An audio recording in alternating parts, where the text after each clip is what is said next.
Hi hello ನಮಸ್ತೆ ಎಲ್ರಿಗೂ. ನಾನು ಮಾರಿನ್ ಶೆಟ್ಟಿ ಮಾತಾಡ್ತಿರೋದು.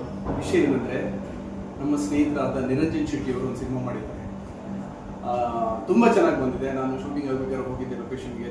ತುಂಬ ಎಫರ್ಟ್ ಹಾಕಿ ಒಂದು ಅದ್ಭುತವಾದ ಕನ್ನಡ ಸಿನಿಮಾ ಮಾಡಿದ್ದಾರೆ. ಆಗಸ್ಟಲ್ಲಿ ಈ ಸಿನಿಮಾ ರಿಲೀಸ್ ಆಗ್ತದೆ. ದಯಮಾಡಿ ಎಲ್ಲ ಕನ್ನಡ ಅಭಿಮಾನಿಗಳು ಈ ಸಿನಿಮಾನ ಥಿಯೇಟರ್ಗೆ ಹೋಗಿ ನೋಡಿ ಈ ಸಿನಿಮಾನ ಪ್ರೋತ್ಸಾಹಿಸಬೇಕು ಅಂತ ಕೇಳ್ಕೊಳ್ತೀನಿ. ಆಮೇಲೆ ಇನ್ನೊಂದು ಸರ್ಪ್ರೈಸ್ ಇದೆ.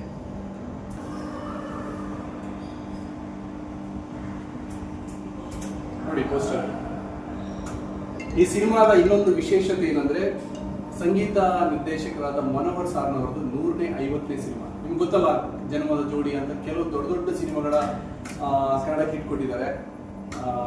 ದಯವಿಟ್ಟು ಈ ಸಿನಿಮಾನ ನೋಡಿ. ತುಂಬಾ ಚೆನ್ನಾಗಿ ಬಂದಿದೆ. ನಿಜವಾಗ್ಲೂ ಸ್ನೇಹಿತರಿಗೆ ಹೇಳಿ, ಎಲ್ರಿಗೂ ಹೇಳಿ. ಯಾಕಂದ್ರೆ ಈ ನಡುವೆ ಮಂಗಳೂರು ಕಡೆಯಿಂದ ಬರ್ತಿರೋರು ಪ್ರತಿಯೊಂದು ಸಿನಿಮಾನು ತುಂಬಾ ಚೆನ್ನಾಗಿ ಕೊಡ್ತಾ ಇದೆ. ನಮ್ಮ ನಿರಂಜನ್ ಶೆಟ್ಟಿ ಅವರು ಮಾಡಿರೋ ಸಿನಿಮಾನು, ಹಳೆ ಸಿನಿಮಾ ನಾನು ನೋಡಿದ್ದೀನಿ, ತುಂಬಾ ಚೆನ್ನಾಗಿ ಮಾಡಿದ್ದಾರೆ. ಈ ಸಿನಿಮಾನು ಸಕ್ಸಸ್ ಆಗಲಿ ಅಂತ ನಿಮ್ಮಲ್ಲೆಲ್ಲರಿಗೂ ಕೇಳ್ಕೊಳ್ತೀನಿ. Thank you. ಆಗಸ್ಟಲ್ಲಿ ಈ ಸಿನಿಮಾ ರಿಲೀಸ್ ಆಗುತ್ತೆ.